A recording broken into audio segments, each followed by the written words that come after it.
You know, with the WWE draft being announced this past Friday on SmackDown by Triple H, there's a lot of people that talk about the fact that the draft, hasn't really meant much in the past. They don't like when it's, sometimes takes place, because, storyline wise, it doesn't make any sense. Like, sometimes the draft, like the more recent one before this, took place before Survivor Series, and all of a sudden you had people that were, on the Raw roster that were all about Raw being going over to SmackDown, and just like that, now they're all about SmackDown, like they've always been there.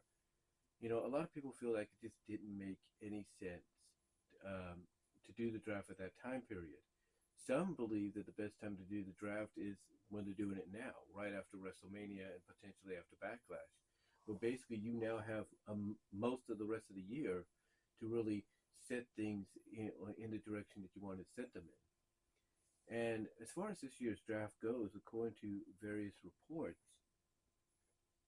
basically, uh, Vince McMahon is not going to be involved, whatsoever, in the draft.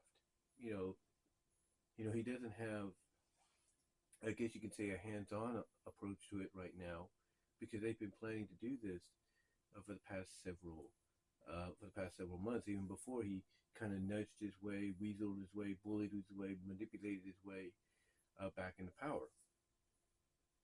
So yeah, this has been something they've been having in the works for a while. But the question is, exactly what is this draft going to do? It's like, what are we going to see out of it? Who's going to go where? Well, first of all, I think the main thing they have to do with this draft is, basically assure that there is consistency. That there is, no, like, going back and forth between shows after you've been drafted. That's what they need to do. They need to have consistency in what they present and everything. And when when I think about consistency, I talk about the fact that one thing people bring up during all this is championships, and how, with the exception of, like, let's say, the U.S. title and the Intercontinental titles, that any championship that has the name World in it, or anyway, sorry about that interruption, but like I said, people want to know, like, they want to look at consistency, and as I was trying to say, the best example of consistency, with the exception of, the Intercontinental and the U.S. title, is taking any championship that has the name World in it, or is associated with World or Universal, whatever, and basically making them go between brands. So that way everybody has an opportunity, and also you open up the playbook for other potential storylines and rivals to take place. You know, so by bringing this up, what people want to see mainly, resolved with the draft when it comes to that, is just like you're doing with Roman right now, and you're doing with Kevin and Sammy. They want to say the same maybe for the women, but instead of having two belts being held by them, you know, instead consolidate them into one title. Like, for Roman, you could say, okay, he's the undisputed Universal Champion. Okay, we'll take the WWE World title, the black strap one, put it aside, and Roman would just carry the blue undisputed title, or maybe a black striped version of the Universal title, thus signifying that that's the only championship that matters now. There's no more double titles. The same with, Kevin and Sammy. Maybe go back to the penny, if you will, as they call it, the penny belts, if you will, of the tag championships. Make those the undisputed titles. Make those the only tag titles they hold. And maybe with the women, you basically do the same thing like you're going to do with Roman, in his reign. Whoever you want to consolidate into your undisputed women's champion, whether it's Bianca or Rhea, you give them a women's championship that's maybe white strapped or maybe red strapped, who knows? And it's basically that's the only one they carry. The point that I'm getting at, the point that I'm getting at here is that a lot of fans want these kind of things resolved. So that way, again, it opens the door. It opens the door for many more opportunities to be had within the roster itself, not just with certain talents and everything. They want things to be easily more easily more I guess you could say sensible in the presentation that excuse me, wait, check something here. Okay, basically more sensible in the presentation that they receive, that they get from from the WWE, from Triple H, from in a sense Vince McMahon. They want more consistency, not so much scattering all across the board and all that, if you will. Another question a lot of people have is who is going to end up where?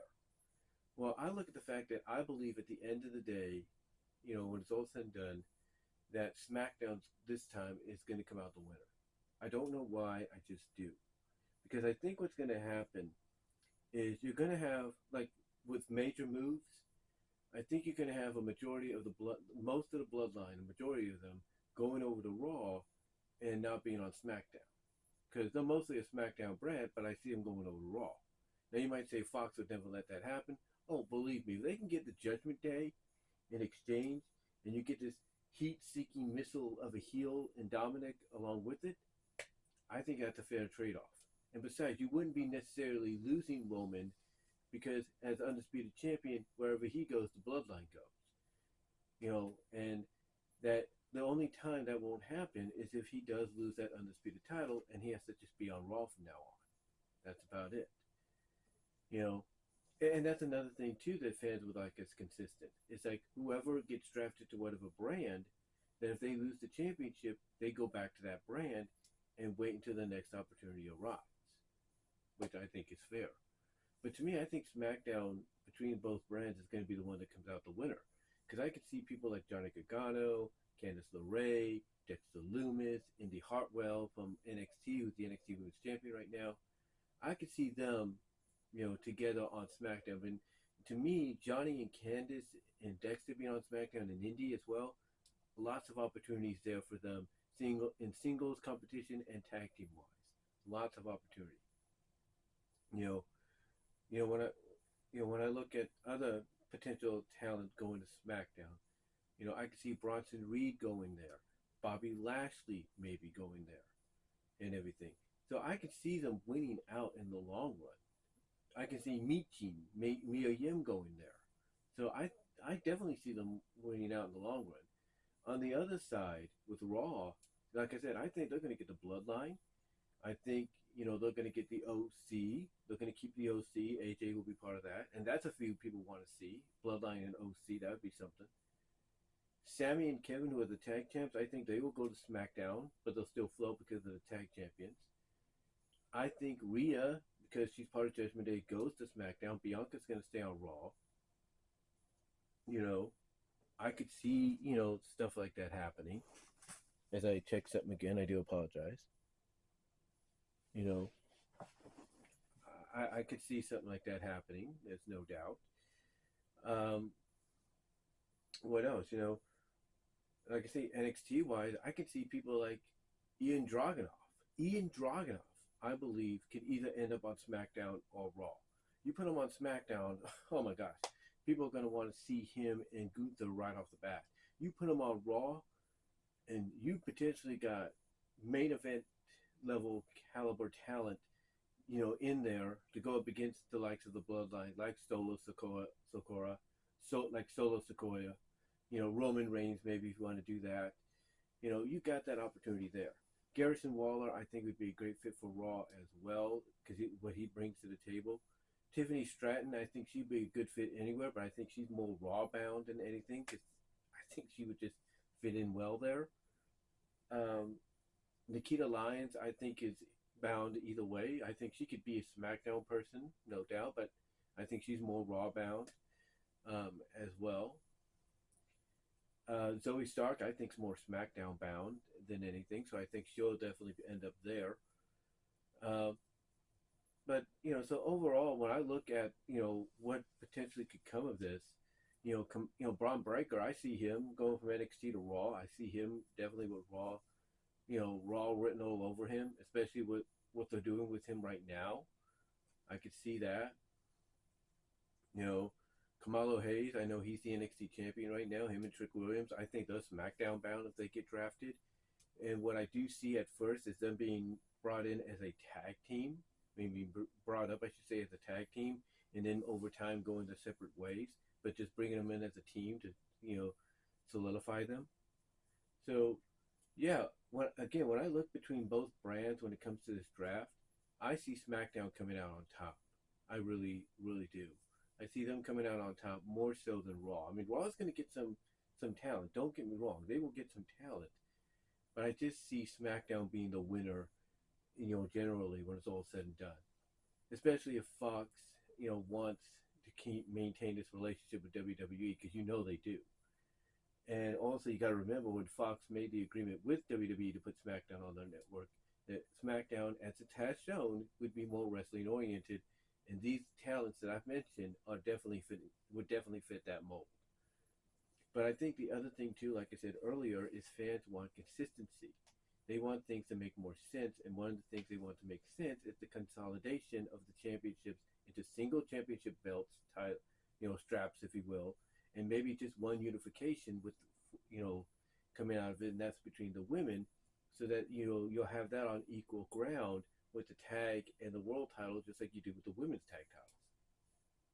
And again, the opportunity is there for the women to get into different situations as well, create new tag teams, new rivalries, and so on. The possibilities are endless, in my opinion.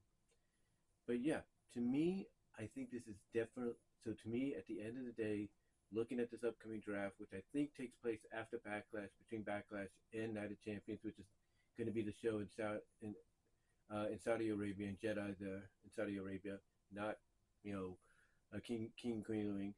But I think at the end of the day, SmackDown comes out on top. I really do. But what are you guys' thoughts? Do you think I'm onto something? Do you think these are perfect fits to go where I think they could go? Let me know, and I'll talk to y'all later.